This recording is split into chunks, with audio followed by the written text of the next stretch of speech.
Assalamualaikum warahmatullahi wabarakatuh. Waalaikumsalam warahmatullahi wabarakatuh. Selamat pagi dan salam sejahtera bagi kita sekalian. Oke. Ya, jadi materi kita pada saat ini yaitu tentang perkembangan model atom. Jadi sebelum kita lanjut ke materinya, Bapak mau tanya dulu, kira-kira apa pengertian dari atom itu? Siapa yang bisa jawab? Atom adalah, kalau menurut saya, atom adalah suatu partikel penyusun suatu benda yang berukuran sangat kecil. Ya, kalau yang lain? Saya. Ya, Rina, gimana? Kalau menurut saya, atom itu suatu satuan yang terdiri atas inti atom dan elektron negatif yang mengelilinginya. Terima kasih. Oke, baik. Jadi benar sekali jawaban dari Okwin dan Rina. Jadi atom itu adalah satuan dasar materi yang terdiri atas inti atom serta awan elektron bermuatan negatif yang mengelilinginya. Jadi dari atom-atom tersebut ternyata ada beberapa macam model atom. Jadi kira-kira model-model atom apa semua yang ada? Ada yang bisa jawab? Nah, model atom Dalton. Siapa lagi? Model atom Thomson. Therefore. Ya, oke. Karena semuanya sudah tahu tentang model-model atom apa semua, kita lanjut ke materinya, Bu. Jadi untuk model atom yang pertama itu adalah model atom Dalton.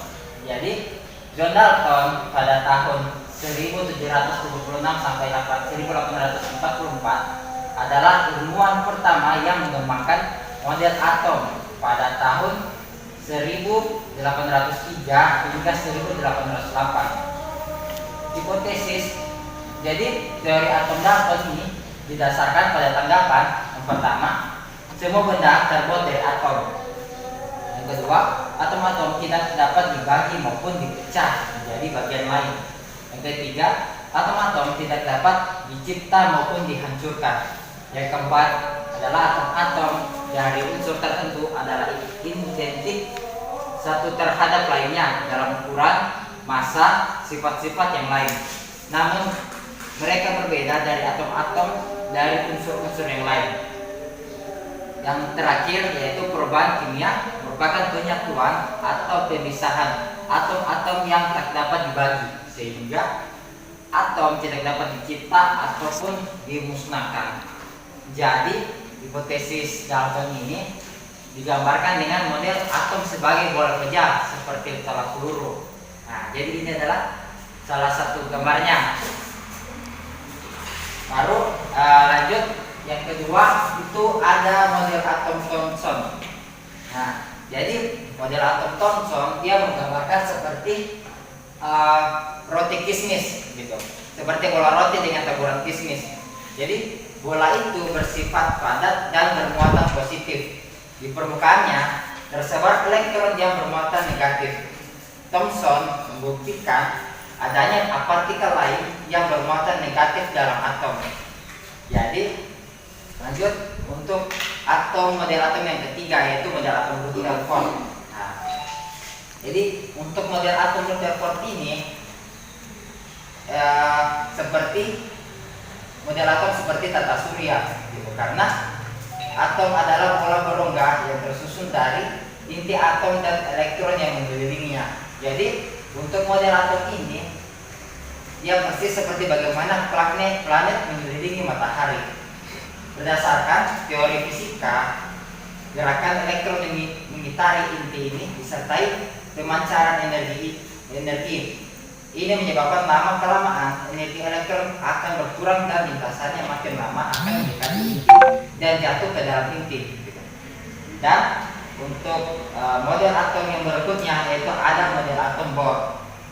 Nah, jadi Niels Bohr, ahli fisika dari Denmark, adalah ilmuwan pertama yang mengembangkan teori struktur atom pada tahun 1913. Model atom Bohr menunjukkan bahwa atom terdiri dari beberapa kulit. Kulit ini adalah tempat berpindahnya elektron. Nah, jadi untuk model atom Bohr itu sendiri memiliki sifat yang pertama yaitu atom terdiri dari inti yang bermuatan positif yang dikelilingi oleh elektron yang bermuatan negatif di dalam suatu lintasan. Yang kedua, elektron bisa berpindah dari satu lintasan ke lintasan yang lain menyerap atau memancarkan energi, sehingga energi elektron atom tidak dapat akan berkurang. Yang ketiga, jika berpindah ke lintasan yang lebih tinggi, elektron akan menyerap energi. Jika berpindah ke lintasan yang lebih rendah, elektron akan memancarkan energi. Yang keempat, kedudukan elektron pada tingkat-tingkat energi tertentu yang disebut guling elektron. Oke, sekarang lanjut lagi untuk model atom modern, model atom yang kelima. Jadi setelah abad ke-20, pemahaman mengenai atom semakin terang benderang.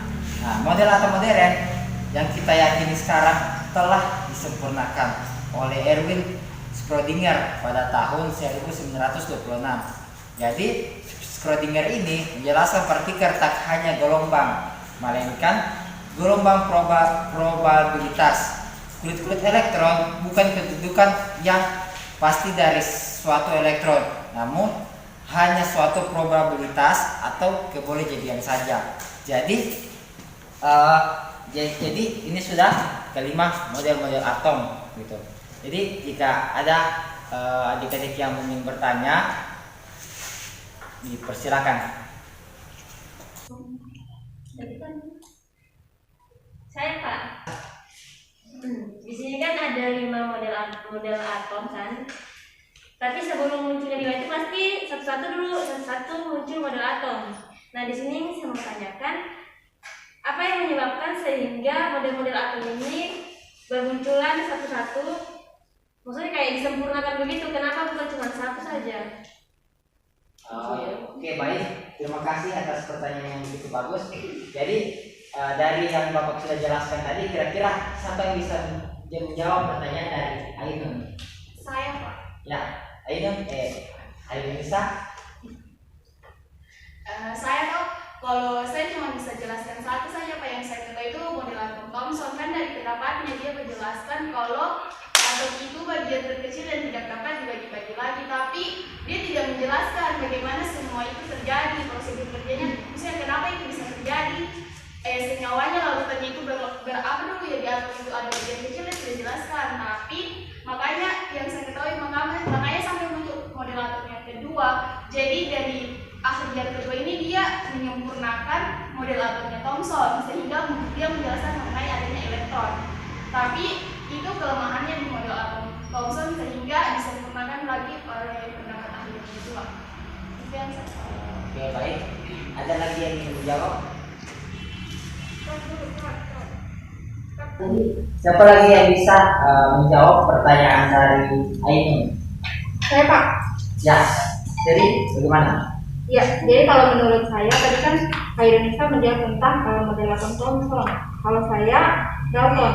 Nah, kenapa tadi setelah Dalton muncul lagi model atom Thomson? Karena kalau yang bisa pahami itu, kalau di Dalton itu dia belum menjelaskan tentang hubungan larutan senyawa itu dengan daya hantar arus listrik. Kalau bisa begitu Pak. Oke, terima kasih atas jawaban dari Harinisa dengan Seli. Jadi untuk Harinisa mungkin agak kurang keliru dan untuk Seli agak benar sedikit begitu. Jadi Bapak simpulkan untuk satu contoh tentang model atom Dalton. Jadi untuk kelebihannya sendiri yaitu kelebihannya mulai mengembangkan minat terhadap penelitian mengenai model awal atom gitu. Karena ini kan masih model atom yang pertama gitu. Jadi dia masih bisa banyak penelitian untuk bisa mengembangkan model-model atom yang lain seperti itu. Nah, dan kekurangannya itu tidak menerangkan hubungan antara larutan senyawa dan daya hantar arus listrik gitu. Jika atom merupakan bagian terkecil dari suatu atom. Nah, jadi Bapak sudah jelaskan salah satu dari model atom. Jadi sisanya ada 4.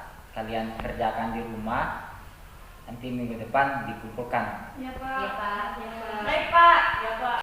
Oke, terima kasih untuk pembelajaran kita pada saat ini telah selesai. Jadi Bapak harapkan untuk pertemuan berikutnya bisa lebih aktif lagi, dan untuk pertemuan berikutnya masih tetap pada materi yang sama, yaitu tentang perkembangan model atom dan lebih ke praktek, lebih ke aktivitas gitu. Jadi sekian, assalamualaikum warahmatullahi wabarakatuh dan selamat siang. Waalaikumsalam warahmatullahi wabarakatuh.